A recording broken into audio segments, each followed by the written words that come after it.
Halo, halo Bapak dan Ibu semuanya, peserta program konsep TIPEK pengembangan dasar pembelajaran. Kita sudah bicarakan mengenai bagaimana tantangan ya dan dukungan terhadap TIPEK, dan kita juga sudah mendiskusikan mengenai cara-cara ya untuk penggunaan TIPEK ya sebagai bentuk dukungan, ya fasilitas apa yang bisa kita dapatkan, dan juga mengenai tantangan tersebut kita sudah dapatkan jawabannya bahwa yang dibutuhkan itu adalah berada di dalam ekosistem digital Bapak dan Ibu.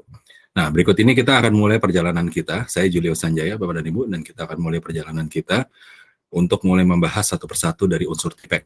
T, C, apa tadi? TIPEK, T, C, dan P Bapak dan Ibu ya. Nah, kali ini kita masuk ke dalam konsep pertama, yaitu C, yaitu konten. Nah, yang akan kita bahas adalah bagaimana penguatan konten yang dijalankan untuk cyber TIPEK. Bapak dan Ibu, perbedaan antara TIPEK dengan cyber TIPEK adalah menggunakan teknologi berbasis internet, yang mana ciri-ciri dari internet ini sudah kita sampaikan di dalam ekosistem digital, bisa diukur, bisa dikelola, ya bisa dimonitor, Bapak dan Ibu. Nah, sehingga berbasis dengan komputasi awan, cyber TIPEK bisa dijalankan dari mana saja, kapan saja, dengan waktu yang bisa kita atur sendiri. Tentu saja karakter tersebut akan berdampak kepada konten yang harus disajikan, Bapak dan Ibu. Ya, konten-konten yang berbasis dengan cyber TIPEK ini bisa disesuaikan, harus disesuaikan. Supaya apa? Supaya menjadi efektif, Bapak dan Ibu semuanya. Nah, sebelum masuk ke apa yang efektif diajarkan di dalam cyber TIPEK, kita akan masuk ke dalam sebuah hasil riset mengenai manusia ini tempatnya lupa, Bapak dan Ibu. Manusia ini tempatnya lupa, betul tidak? Nah, ini riset ini sudah dijalankan di Content Learning Curve untuk Forting. Jadi di dalam survei ini, di dalam penelitian ini ditemukan bahwa apabila kita mendapatkan sebuah pengetahuan, sebuah ilmu pengetahuan, setelah 20 menit kita mendapatkannya, maka pengetahuan itu, learning itu 42% akan hilang. Jadi tersisa 58% Bapak dan Ibu ya yang masih tersisa di kepala kita setelah 20 menit. Nah, berarti benar-benar harus fokus tuh kita ya.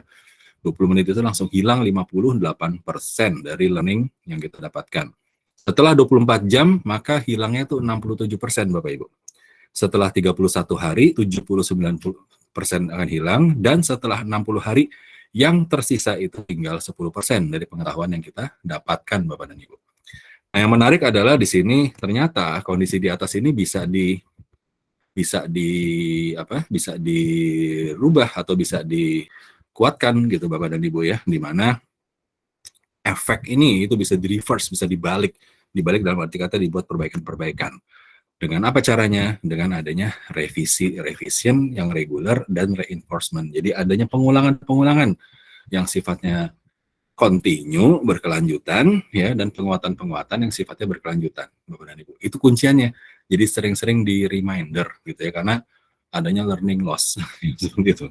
Nah, Bapak dan Ibu, Content Learning Curve Forgetting dari Herman Ebbinghaus ini menyatakan sebagai berikut. Pertama kali kita mendapatkan pengetahuan itu, mendapatkan belajarnya, Bapak Ibu ya, maka kita mendapatkan idenya itu sampai 100% utuh, ya, pada saat detik pertama atau pada saat kita sedang belajar, ya, 100%.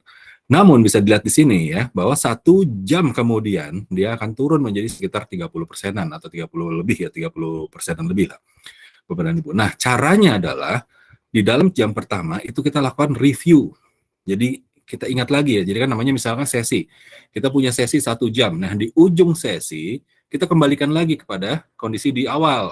Ingat ya bahwa tadi kita mulai dari ini gitu kan, apa yang kita bicarakan sepanjang 1 jam ini adalah itu, kira-kira demikian Bapak Ibu ya, di refresh. Nah, sehingga pengetahuan tersebut, learning tersebut kembali menjadi 100%, dia naik lagi. Nah, terus Bapak dan Ibu, karena dengan cara seperti ini, maka dia akan lebih bertahan lebih lama. Namun demikian, bisa kita lihat nih, berdasarkan penelitian, 1 hari kemudian dia akan turun lagi. Dia akan turun lagi menuju sekitar 45% Bapak dan Ibu ya. 1 hari kemudian. Maka apa yang dilakukan adalah review lagi. Review yang kedua, yaitu di 1 hari berikutnya. Nah, ini sebabnya ada, apa istilahnya, follow up ya, tindak lanjut. Jadi setelah kita bicara, atau setelah kita meeting, atau setelah kita belajar gitu ya, sebaiknya besoknya ada tindak lanjut atau ada review. Ingat yang kemarin kita bicara apa? Yuk kita coba tes ya, kita bicara ini dan itu. Dengan demikian, maka akan membawa lagi ingatan atau membawa lagi pembelajaran yang didapatkan menjadi kembali utuh 100%. Naik lagi dia Bapak Ibu ya, naik lagi 100%. Dan diulang lagi terus, dan Ibu ya, diulang lagi terus. Kalau dalam penelitian ini, 1 minggu setelah proses tadi berjalan, 1 minggu setelah proses itu, maka dia akan turun lagi tuh learningnya, idenya tuh akan hilang lagi, sehingga tinggal 70%-an, ya sekitar 70%. Nah, apa yang dilakukan? Maka kita lakukan refreshment lagi, ya supaya dia menjadi ingat lagi. Nah, artinya ini adalah sebuah aktivitas yang sifatnya repetisi, ya, secara berkala, namun tidak secara rutin, tetapi ada periode-periode khususnya. Nah, Bapak dan Ibu semuanya, untuk bisa mengatasi penguatannya, ya, jadi kalau tadi itu remindernya, repetisinya. Nah, reinforcementnya Bapak dan Ibu, ini adalah kunci-kunci dari reinforcementnya, penguatannya. Jadi kalau tadi kita bicara mengenai review yang dilakukan secara periodically, betul tidak? Ya, secara periodically. Nah, cuma metodenya, penguatannya, ada 3 kunci penguatan yang bisa dilakukan untuk bisa mengatasi content learning curve yang forgetting, yang hilang tadi. Yang pertama, Bapak dan Ibu, itu adalah yang disebut dengan micro learning. Micro learning itu adalah set pembelajaran yang dibuat mikro, yang dibuat kompak, Bapak dan Ibu. Yang dibuat kompak. Kenapa? Karena dibutuhkan adanya kesegaran terhadap kemampuan kognitif kita. Jadi menghindari adanya overload kognitif, kemampuan kognitif kita Bapak Ibu. Micro learning dipecah-pecah, ya, dipotong-potong gitu, supaya masuknya itu enggak langsung bluk gitu, satu bulk gitu masuk, ya, nanti bukan cuma bingung, malah bikin stres juga Bapak Ibu ya. Jadi pecah-pecah aja ya. Kan sudah disampaikan ya, kalau makan sesuap-sesuap ya Bapak Ibu ya, jangan langsung masuk semuanya nanti bingung perutnya. Nah, micro learning. Yang kedua, Bapak dan Ibu, penguatan itu adalah dengan contextual learning. Nah, ini kayaknya kata-katanya nggak asing ya Bapak Ibu, karena kita sempat diskusi mengenai contextual based learning ya. Jadi kenapa? Supaya dia lebih ingat ya, supaya lebih ingat, maka konten itu harus dikaitkan dengan dunia nyata, dengan sehari-harinya si yang mendapatkan ilmu gitu. Kalau peserta didik kita pada saat kita mentransfer knowledge kita gitu ya, pada saat kita berdiskusi, kaitkan dengan apa yang terjadi di sekitar kita sekarang ini. Kira-kira demikian, contextual learning, contextual base.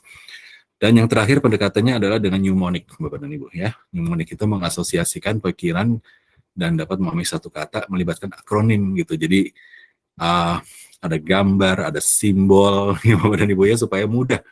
Ada simbol nih, kayak sekarang nih di dalam paparan ini ada simbol-simbol yang digunakan nih, supaya mudah mengingat ya, mnemonic. Atau disingkat-singkatan gitu ya, dengan singkatan-singkatan gitu. Asosiasi-asosiasi atau istilah-istilah.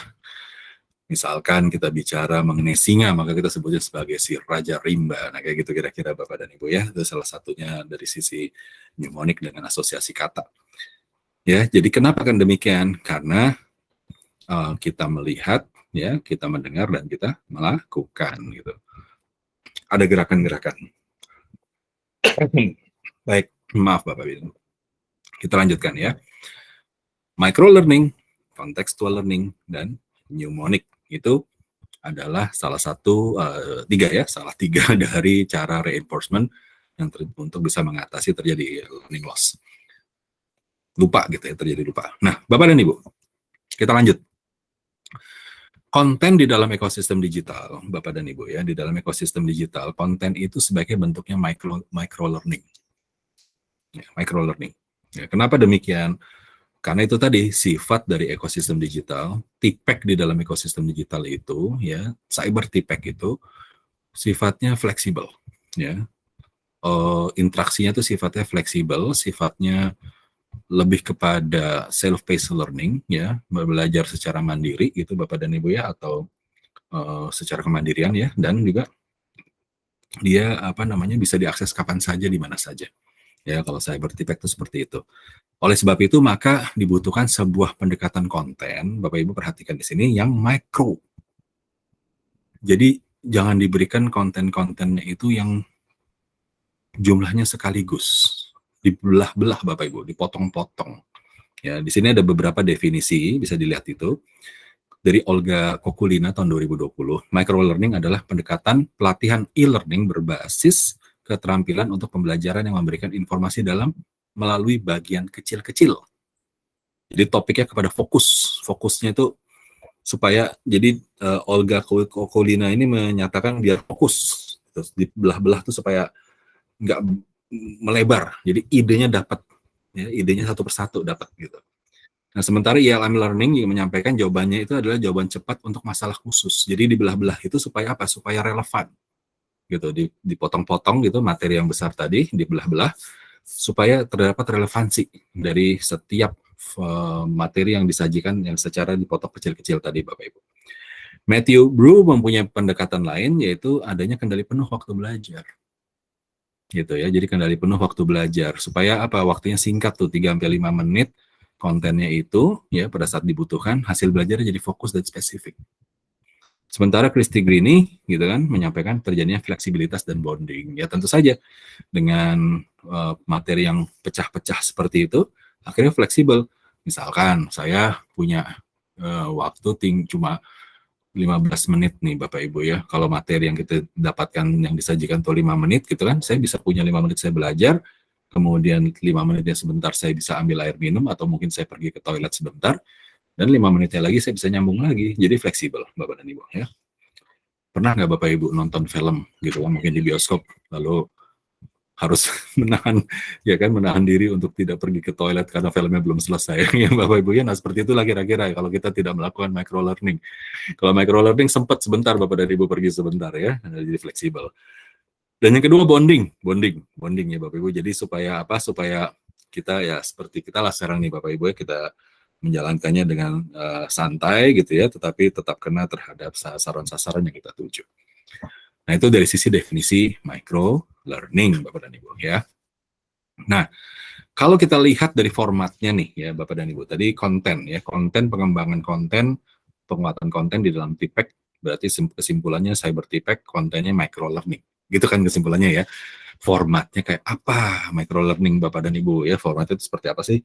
Banyak alternatif format dari micro learning. Yang pertama adalah sifatnya tekstual Bapak dan Ibu ya. Singkat-singkat. Biasanya apa sih kalau singkat-singkat tekstual tuh apa ya? Kayak semacam SMS ya atau WA yang singkat-singkat, tapi WA zaman sekarang panjang-panjang juga Bapak Ibu ya. Ya, misalnya dalam bentuk teks gitu, quote-quote ya atau ungkapan-ungkapan atau intisari dari sesuatu pembelajaran gitu ya disampaikan tekstual. Yang kedua formatnya bisa picture ya, bisa gambar-gambar. Ingat Bapak dan Ibu dikatakannya apa? Gambar berucap 1000 makna gitu ya kira-kira ya gitu kan. Jadi disampaikan gambar, nanti orang bisa mentransformasikannya, menerjemahkannya dengan mudah asalkan gambar tersebut bisa berbicara ya Bapak Ibu ya, bisa berbicara. Contohnya adalah infografis, picture. Kemudian audio Bapak Ibu. Nah ini audio juga menarik nih ya, banyak sekali kita juga mungkin Bapak dan Ibu, saya juga demikian sering melakukan kegiatan-kegiatan gitu ya berparalel ya dengan kita mendengarkan audio, kita sambil berkegiatan yang lain. Nah, bayangkan kalau audio itu sifatnya begitu panjang, Bapak dan Ibu ya, itu akan sulit sekali kita mencernanya. Maka memang disampaikannya harusnya micro learning, potong-potong, ya, opini, testimoni, musik ya, pembelajaran dalam bentuk musik, itu kan juga sangat sangat bisa ya. Dan banyak sekali itu, terutama lagu anak-anak yang sebenarnya lagu belajar gitu ya, Bapak dan Ibu ya. Kemudian video, nah ini ya video, ada podcast, ada YouTube, ada talk show, cuplikan film, Netflix, dan seterusnya Bapak dan Ibu ya. Video-video ini juga disarankan untuk dalam bentuknya micro, bentuknya potongan-potongan. Quiz dan games ya, juga demikian salah satu bentuknya. Dan interaktif, simulasi, ada burst game, ada diskusi kelompok, ada FGD. Nah Bapak dan Ibu ini yang nomor 6 nih ya, Bapak Ibu tolong perhatikan. Nomor 6 nih kita sering terjebak nih Bapak Ibu. Ya, sering terjebak. Begini, di dalam konsep micro learning, semua dilakukan secara kompak. Bukan compact, maksud saya compact ya, secara compact, jadi secara ringkas gitu Bapak dan Ibu ya, semua itu dilakukan secara ringkas dalam micro learning. Termasuk dalam interaksi itu compact, ringan. gitu. Cuma seringkali kita nih Bapak Ibu terjebak pada saat kita melakukan diskusi kelompok ya, FGD, diskusi kelompok ataupun lewat melalui video conference seperti sekarang ini ya Bapak dan Ibu, kita sering terjebak untuk berlama-lama ya, berlama-lama gitu atau tidak to the point. Nah, Bapak dan Ibu disarankan di dalam micro learning ya kan untuk kita bisa masuk ke dalam efektif meeting gitu ya Bapak Ibu ya, itu to the point. Ya, to the point. Nanti kalau mengenai di luar hal itu bisa dilakukan dengan waktu yang lain gitu atau sebelum atau setelah dari waktu inti di dalam meeting tersebut. Tapi to the point. Supaya apa? Supaya dia simple, compact, efektif waktunya ya dan tetap tujuannya tercapai. Mudah-mudahan Bapak dan Ibu. Jadi itu tadi ya Bapak Ibu, ada text, picture dan seterusnya. Nah, sekarang mengenai waktu. Ya, tadi kalau kita sudah sepakat bahwa baik cyber TPEC membutuhkan pengembangan konten yang sifatnya mikro, dipotong-potong, dibelah-belah. Kue lapis, Bapak dan Ibu ya, kue lapis. Bapak dan Ibu pernah nggak makan kue lapisnya di satu-satu ya, di apa? Dilepas satu-satu. Coba deh ya, beda rasanya kalau Bapak dan Ibu langsung gigit semuanya jadi gabung jadi satu, ya jauh lebih nikmat ternyata Bapak Ibu kalau dilepas satu-satu. Coba deh Bapak Ibu. Nah, itulah analoginya micro learning. Nah, oke ya. Konten dalam ekosistem digital sekarang masih mengenai waktu nih, Bapak Ibu, mengenai waktu. Ya, kalau sifatnya teks nih ya, teks ada apa? Ada bacaan yang Bapak Ibu kasih ya untuk bisa dipelajari, bacaan. Pastikan jangan jauh-jauh dari 25 menit Bapak dan Ibu ya, 20 menit, 25 menit supaya bacaan itu bisa selesai gitu kira-kira. Ya, jangan dikasih buku novel setebal ini langsung disuruh pelajari sampai selesai Bapak dan Ibu, jangan ya. Atau materi-materi modul-modul gitu ya yang begitu tebal gitu ya. Kalau memang tidak bisa terhindar modulnya itu tebal Bapak dan Ibu, teksnya itu tebal, dibelah lah Bapak dan Ibu ya, dipotong-potong ya. Ya tentu saja bentuknya dijilid ulang gitu Bapak Ibu ya, dibelah-belah. Supaya itu supaya itu memudahkan. Ada orang yang suka mengkaji Quran gitu ya dengan satu Quran kitab, tapi ada juga yang suka dengan saat 30 juz dipotong-potong Bapak dan Ibu. Supaya dia jelas membawanya lebih ringkas kalau 30 juz dipotong-potong. Lalu dia tahu sampai di mananya lebih terkena di kepalanya, di pemikirannya, di ingatannya. Nah, itu tadi kalau teks ya. Yang kedua image Bapak dan Ibu ya. Image juga demikian, slide, foto, karikatur durasinya 10-15 menit lah Bapak dan Ibu ya. Jadi 10-15 menit setiap pokok bahasan kalau bentuknya image. Jadi kalau orang harus melakukan browsing terhadap image-nya, jangan lebih dari itu. Ya, nanti akan buyar konsentrasinya, bahkan dia kelupa apa tujuan yang lihat image ini. Audio ternyata lebih kecil lagi, 3-5 menit. Ya, kita lebih getting lost dengan audio yang terlalu lama. Itu sebabnya Bapak Ibu perhatikan tidak musik-musik ya. Musik-musik itu semuanya tuh rata-rata tuh 3 menit sampai 5 menit Bapak Ibu. Karena memang demikian, orang akan lupa kalau terlalu panjang. Hanya sedikit ya musik-musik ya di dunia ini yang saya pernah dengar gitu ya. Yang sekitar 7 menitan atau ya ada yang 10 menit bahkan ya. Tapi hanya sedikit sekali ya yang berhasil menjadi hits gitu ya kira-kira gitu ya Bapak Ibu. Tapi rata-rata yang populer itu memang 3-5 menitan. Di atas itu capek dengan Bapak dan Ibu. Di bawah itu terlalu singkat ya, belum sempat mati. Jadi 3-5 menit ya paling pas. Video materi bahan ajar seperti yang kita sedang lakukan sekarang ini, podcast, YouTube, talk show dan seterusnya terkait materi pembelajaran. Nah, jadi kalau video itu apakah harus panjang dan lebar? Kadang-kadang begini, yang penting terkait materi. Kayak sekarang Bapak dan Ibu dibawa melalui sebuah video ini yang kaitannya dengan alur dari materi yang diberikan gitu. Coba kalau Bapak dan Ibu saya sambung semua videonya dari pertama, akan capek sekali, akan letih sekali dan nggak dapat idenya. Tapi dipotong-potong sesuai dengan pemotongan dari materinya. Games durasinya 3-6 menit, Bapak dan Ibu ya, jangan terlalu lama juga. Kalau terlalu lama jadi hilang tujuannya. Jadi orang tadinya mau bermain games untuk belajar, jadi akhirnya berkompetisi mau kalah-kalahan nih Bapak Ibu ya kalau terus-terusan terlalu lama.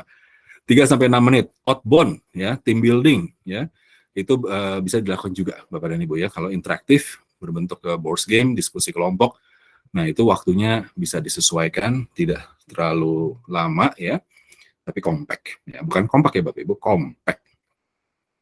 Oke, Bapak Ibu dapat sudah bayangan ya mengenai rekomendasi penguatan konten. Jadi dari sekarang kita mulai berpikir nih, kalau kita mau menyajikan konten gitu kepada peserta didik kita gitu ya, maka pastikan dia sifatnya compact Bapak dan Ibu, sesuai dengan rekomendasi-rekomendasi yang disampaikan tadi. Oke, baik ya. Kita lanjut Bapak dan Ibu semuanya, dan ini baik halaman ini mengenai konten dalam ekosistem digital microlearning desain karakter. Jadi karakternya nih Bapak Ibu ya. Nah, tadi kita sudah bicara mengenai microlearning itu apa tadi ya? Dipotong-potong, satu ya. Kue lapis, Bapak Ibu ingat aja kue lapis ya, lebih enak makan kue lapis tuh dipotong-potong, dibelah-belah satu-satu dibanding makan seluruhnya langsung. Satu, dipotong-potong. Yang kedua, bentuknya macam-macam, bisa teks, bisa video, bisa image, bisa kegiatan ya. Bapak Ibu tadi sudah bisa baca sendirian, nanti ada materinya. Yang ketiga, waktunya ya, masing-masing dari karakter formatnya itu ya, masing-masing punya format waktunya. Teks 20 sampai 25 menit, ya kan? Suara audio 3 sampai 5 menit. Video bukan menitnya tapi menyesuaikan dengan konten, menyesuaikan dengan materinya. Kemudian apa tadi? Yang 3 sampai 5 menit suara tadi sudah ya. Nah, Bapak dan Ibu. Nah, sekarang kita bicara mengenai karakter. Di semua format tadi, microlearning harus memiliki 4 karakter ini Bapak dan Ibu. 4 karakter ini. Yang pertama, ringkas dan fokus. Oh, jangan terlalu melebar. Bapak dan Ibu mungkin dalam konten tersebut pengen membawa dulu untuk berjalan-jalan ke kiri dan ke kanan, tidak apa-apa untuk variasi, ya, untuk mendapatkan bonding. Saya tadi bicara mengenai kue lapis segala macam, tujuannya mendapatkan bonding. Itulah variasi Bapak Ibu. Tapi jangan lama-lama, jangan terus-menerus bicara kue lapis Bapak dan Ibu ya. Nanti konten yang sebenarnya lupa nih, kita lagi bicara microlearning. Nah, jadi Bapak Ibu ringkas dan fokus ya. Jadi jangan terlalu melebar. Fokus terus ya, menyampaikan sesuatu yang memang jadi inti microlearning seperti itu kira-kira Bapak Ibu ya. Yang kedua, relevan. Jadi sesuai dengan urutan yang sedang kita diskusikan gitu. Jadi tidak kacau gitu ya, tidak kacau, relevan. Nah, mengenai relevansi ini Bapak dan Ibu, yang nomor 2 nih tolong perhatikan. Mengenai relevansi ini akan sangat baik kalau kita selalu membawanya menjadi contextual base. Relevansi ini dengan contextual base. Jadi dia pesan-pesan yang kita sampaikan itu relevan dengan apa yang terjadi di sehari-harinya. Kalau bisa seperti itu Bapak Ibu, supaya menyerapnya itu lebih absorb, lebih nyerap gitu loh Bapak Ibu ya. Jadi relevansi terhadap kegiatan atau kesehari-harian dari kehidupan kita gitu Bapak dan Ibu ya. Apa contohnya? Contohnya tadi Bapak Ibu microlearning dengan kue lapis, itu kan relevan Bapak dan Ibu. Nah, yang ketiga adalah interaktif dan atraktif ya, interaktif dan atraktif. Jangan terus-terusan Bapak dan Ibu bicara, kecuali kayak sekarang nih lah ya, lagi rekaman ya. Tolong dikasih waktu untuk audiens juga bicara gitu ya. Tapi kita karena kita menggunakan modul, Bapak Ibu, waktunya Bapak Ibu untuk berinteraksi dengan kami, dengan saya adalah lewat modul. Bapak Ibu kan ada tugas-tugas tuh, ya kan? Maka di situ bisa kerjakan. Nah, itulah masanya kita interaktif Bapak dan Ibu. Ya, itu bagian dari microlearning sebenarnya yang Bapak Ibu sekarang sedang jalankan nih bersama-sama di kita. Petualangan kita ini. Interaktif ya, interaktif dan atraktif ya, menyenangkan gitu. Makanya Bapak dan Ibu dibawa ke dalam suasana bertualang. Kalau saya bawa kita nih dalam suasana belajar, Bapak dan Ibu sudah setiap hari mengajar ya. Benar nggak sih? Ya, kalau kita bicara mengenai berlatih, kita kayaknya persiapan fisik juga kalau berlatih. Tapi kalau bertualang menyenangkan Bapak dan Ibu ya, bertualang menyenangkan dan atraktif. Mari kita mulai bertualang saja. Yang nomor 4 apa? Nomor 4, aksesnya mudah. Bapak dan Ibu berada di dalam ekosistem digital mempunyai satu keunggulan, yaitu apa? Flexibility, aksesnya mudah Bapak dan Ibu. Maka itu sebabnya microlearning ini harus mudah, ringan ya. Jangan waktu ngambilnya aja udah harus downloadnya lama seperti itu. Kenapa lama? Karena gede Bapak dan Ibu ukurannya. Kalau microlearning dia tipis-tipis. Ya, jadi seperti itu. Oke, Bapak dan Ibu bisa jelas ya. Microlearning design adalah yang direkomendasikan untuk pembelajaran pengembangan konten di dalam cyber TPEC, Bapak dan Ibu. Oke. Nah, kira-kira sekarang sambil kita berpikir ya kan, apa yang terjadi di saya. Kira-kira demikian ya. Apakah selama ini saya selalu memberikan materi yang menggumpal atau yang menumpuk gitu ya, seperti itu ya. Lalu ada pertanyaan, bagaimana nanti kalau materinya dipecah-pecah, waktunya nggak cukup dong? Nah, begini nih Bapak dan Ibu, begini ya. Itu tuh pertanyaan yang memang sering terjadi tuh. Kalau kita menggunakan micro learning, materinya kan banyak gitu ya. Nanti nggak cukup waktunya. Nah, Bapak dan Ibu, caranya, strateginya mainkan format tadi. Tidak harus semuanya bentuknya tekstual, Bapak dan Ibu. Pernah tidak Bapak Ibu bisa melihat suatu rangkuman infografis? Itu bicara mengenai beberapa halaman informasi loh itu sebetulnya. Tapi dengan infografis dia bisa tampilkan di dalam satu halaman sekaligus dan kita bisa paham maksudnya seperti apa. Nah, kira-kira demikian. Jadi mainkan formatnya Bapak dan Ibu semuanya ya, berpikir kreatif ya, konten Bapak dan Ibu. Jangan lupa Bapak dan Ibu nanti juga tergantung dari pedagoginya. Kontennya sesuai apa Bapak Ibu kuasai ya, micro learning, kemudian pedagoginya disesuaikan dan gunakan teknologi untuk bisa mendukungnya. Bapak dan Ibu, kita jumpa lagi dalam perjalanan berikutnya.